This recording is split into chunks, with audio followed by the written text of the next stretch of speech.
Hello, I'm Bartholomew Tedis, and this video demonstrates the 3 instance segmentation models I trained for my thesis project on aerial tree canopy detection. I'll be showing you YOLACT++, Mask RCNN, and YOLO version 11 in action, along with how YOLO can be deployed in QGIS for practical applications.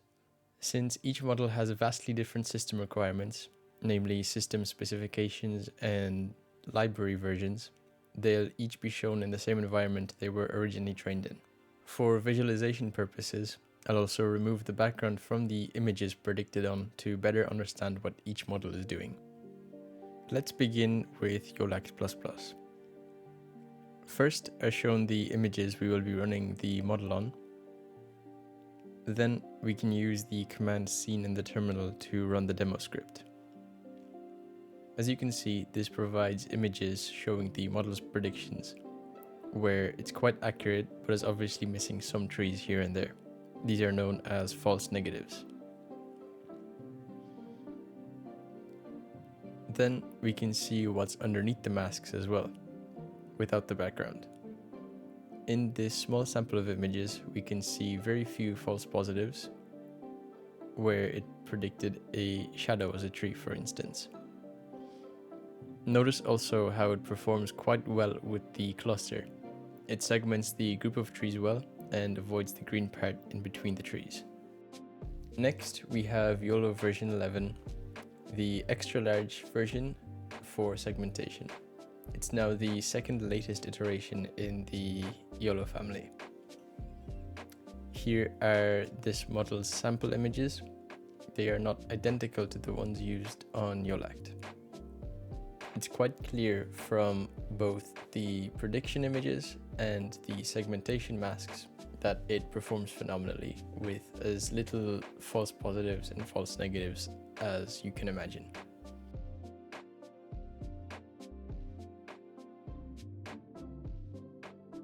It was also the smoothest model to implement in terms of complexity.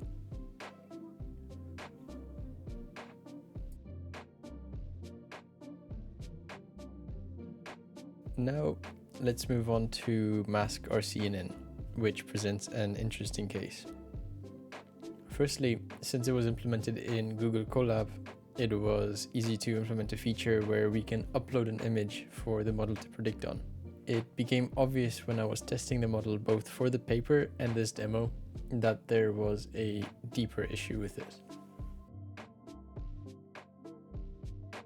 As we can see, it's alright at localizing trees and putting bounding boxes around them, but for some reason it's predicting the space around the tree as positive and the tree itself as negative, which is clearly wrong. I thought it might be a simple thing of inverting the prediction, which involved just a minor tweak to the script, but this also shows that something is still not quite right. I was unable to pinpoint the issue with the model, unfortunately, as it's likely a deeper architectural issue and would need significant tweaking and research to get done right. However, since the other two models are performing much better than this one and have much simpler implementations, it leads me to believe that it's not even worth pursuing. Given that it's computationally intensive, and even though it was trained on the exact same imagery as the other two models, is performing significantly worse. Beyond each model running in their own contained environments, YOLO has native capabilities to convert to many other formats. I was able to easily convert it to ONNX to integrate with QGIS for a more practical deployment opportunity. I did not deeply pursue this aspect of the implementation, primarily due to the data quality limitation, where I was unable to train it on individual tree instances only. This ONNX conversion was a quick and simple one, degrading the model's performance quite a bit. As you can see, the shapes are much simpler than that of the model running in its regular environment pre-conversion. This is more so just a proof of concept for future work. With better data and a more sophisticated conversion, it would be possible to let the model run rampant across mosaics of entire countries at a time to collect massive amounts of data for analysis. Thank you for watching this thesis demonstration.